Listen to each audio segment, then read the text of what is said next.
I told my parents and siblings the truth and I think I broke them. Throw away for reason that will be explained below. I had dinner over at my parents' house a week ago. At some point during the night my mother started questioning me as to why I kicked my sister out of my house. She already knows the reasons to why, but she kept asking me to give her another chance. My father asked me to take on my sister. Originally this was great as I travel a lot for work, so I had someone to take care of the house in my absence. She would effectively live alone as I am sometimes away 2 to 3 weeks out of a month.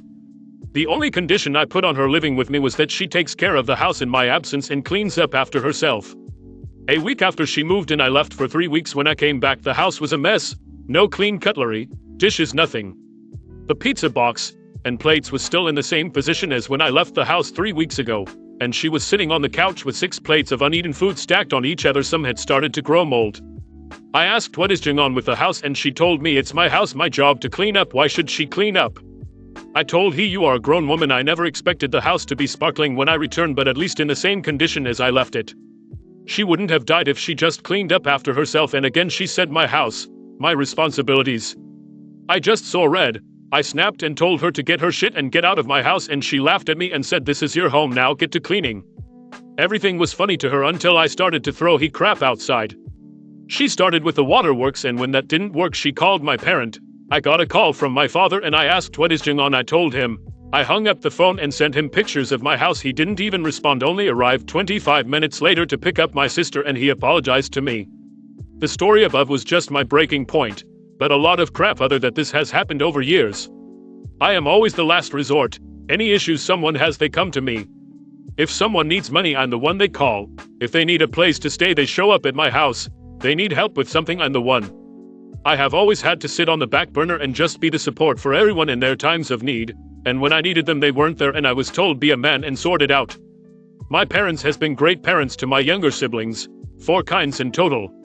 They have all stayed with me in the past as well, rent-free, no contributions at all. I didn't have a childhood. I became the 3rd parent in the household. Everything regarding my siblings fell onto me.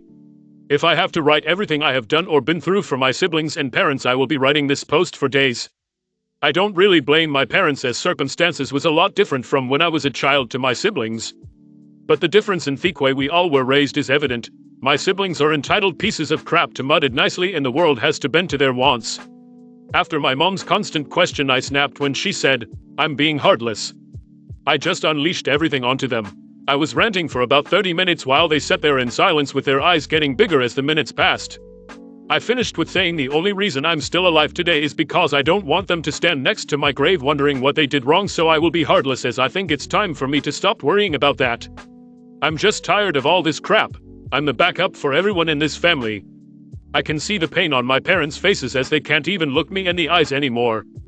Every time I miss a phone call from one of them, my phone blows up as they think I did something.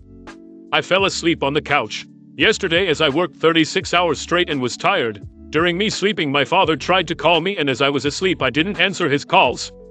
I got woken up as police kicked down my door when my parents showed up at my house after I didn't answer them, and they saw me laying on the couch. The knocking and banging didn't wake me. That was the first time I saw my father cry, as they thought I deleted myself. I think I broke my parents, as my youngest sister told me they just exist in their house and don't even talk to each other. The house is cold and she can hear both my parents just burst out crying sometimes, especially during the night. I just want to know, is there any way to move on with this? Comment. You don't want to lose access to your younger sibling. Understandable. But you can still say no. No, I will not loan you money. No, I will not give you money. No, I will not do that for you. No, you cannot live with me. People can have relationships with each other that are not conditional or transactional. Tell them what behaviors from them will and will not accept in a relationship and stick to it. I have an alcoholic relative who is a raging abusive asshole when drunk, who does not drink around me because I do not allow it. And they have realized that if they want to interact with me, they do so sober or not at all. You can do this. You just have to hold your ground. The truth is that they parent to feed the shit out of you, and their inability to deal with that truth isn't your responsibility. I'm glad they feel bad about it. Let them sit with that feeling. Hopefully they'll have some realizations. Aside from your parents, it's going to take some unlearning on your part, but your younger siblings aren't your responsibility. Time to go no contact for the foreseeable future and start therapy. Make the fact that you are going no contact clear so they don't involve the police again. You can revisit contact if you get a heartfelt apology and are able to establish firm boundaries. The 12-year-old isn't your responsibility. As I said in my original comment, you need to unlearn that. That line of thinking is a direct impact of the parentification you've experienced. Even if you don't want no contact, you at the very least need to go to therapy so you can unpack your upbringing and learn to establish firm boundaries with people who treat you like dirt. You need a therapist that can repeat to you that it's not your responsibility until you understand it and have internalized it, so you stop feeling guilt and shame and a sense of responsibility for all of these people. It's literally not, and the longer you take responsibility for these people, the longer you are going to be trapped in the cycle and drowning in exhaustion. Call CPS again and explain to them your parents had your door kicked in for not parenting a sibling, and that you have to stay away from the situation, and that the youngest needs their help too. That is pretty much all you can do.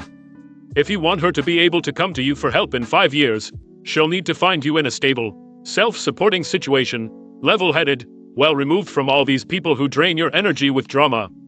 Go no contact, therapy. There is no middle ground. I think that if you want to help your sister, you can use their new guilt to see if they'll listen to you and actually parent her. They at least deserve to hear how they're failing the child they're still raising.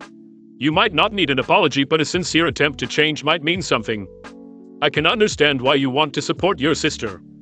Whilst you had the strength of mind to choose a better life than your parents, it sounds like the next 2 siblings after you didn't, and you have seen that you can influence your sister to make better choices at 12/13.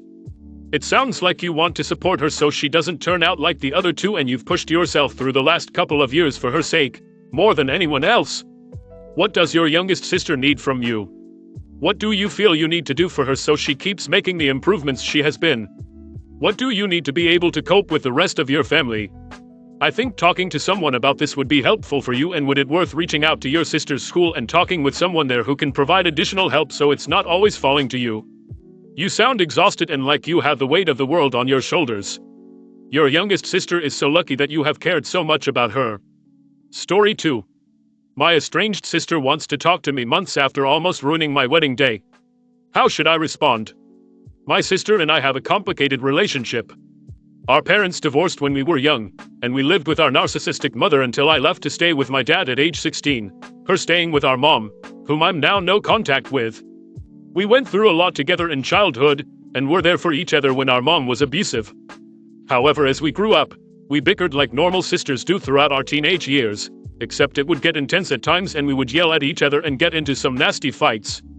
It goes without saying that we had trauma, and I was our mom's scapegoat while she was the golden child. In our adult life over the past 5 to 6 years, I've shown only compassion and kindness towards her, even when I wouldn't agree with a lot of her bad decisions and lifestyle choices, and has done morally questionable things for money. She's been arrested, had DUIs, is a dancer at a club, has OnlyFans, dates married sugar daddies, etc. I can see that our childhood trauma had a negative impact on her, and she very clearly has mental illness, which I believe she's at least aware of.